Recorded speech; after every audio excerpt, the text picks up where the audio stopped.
মানুষকে মানে বলে কয়ে দোয়া কিন্তু নেওয়া যায় না। অটোমেটিক্যালি কিন্তু মানুষের কর্মফলেই মন থেকে দোয়া করে দেয়। দর্শক বন্ধুরা, আমারও কিন্তু মানে খুবই ভালো লাগলো একটি বিষয় দেখে। আমি সেই বিষয়টি দেখে ভাবলাম যে আপনাদেরও এটি দেখিয়ে রাখি, তাহলে আপনারাও মন থেকে দোয়া করলে যে ব্যক্তি কাজটি করেছে সে কিন্তু সেই দোয়াটি পেয়ে যাবে। এখন না হলেও হাসরের ময়দানে কিন্তু সে এই কাজটির ফল পাবে। দেখুন, আমি একটি মাঠের ভিতরে দাঁড়িয়ে আছি। এই যে বিশাল একটি যে মাঠ দেখতে পাচ্ছেন আপনারা, এই বিশাল মাঠ, এই মাঠটির ভিতরে একটি পানি খাওয়ার টিউবওয়েল। কি চমৎকার বিষয়!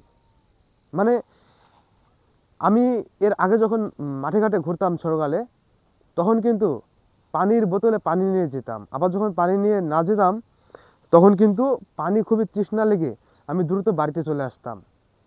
আবার যদি আমার কাছে পানি থাকতো তাহলে কিন্তু সে পানিটি গরম হয়ে যেত। কিন্তু দেখুন, এই টিউবওয়েলটি যে স্থাপন করেছেন, ওনাকে আমার মন থেকে দোয়া করি তিনি যেন ইহকালে এবং পরকালে দুই কালে ভালো থাকেন, আল্লাহ তাকে ভালো রাখেন।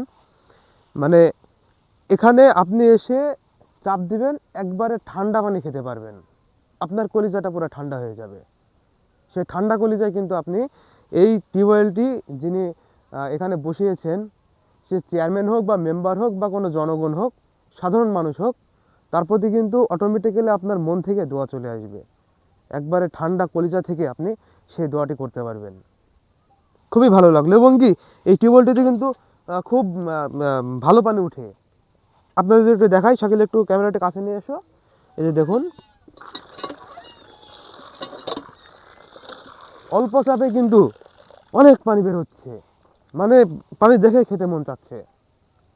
দর্শক বন্ধুরা, আপনার যদি ভিডিওটা মনে হয় যে খুব ভালো লেগেছে এবং কি এটি কিন্তু খুব ভালো উদ্যোগ, তাহলে আপনি এই ভিডিওটিতে লাইক দিয়ে শেয়ার করে এমনভাবে ছড়িয়ে দিন যেন আরও যেসব মাঠ আছে পরিত্যক্ত, যেখানে টিউবওয়েল নেই, সে এলাকার জনগণ বা চেয়ারম্যান মেম্বার দেখে যেন তারাও এই উদ্যোগটি নিতে পারে এবং কি তাদের উপকৃত হয়। ভালো থাকবেন, সুস্থ থাকবেন। আসসালামু আলাইকুম।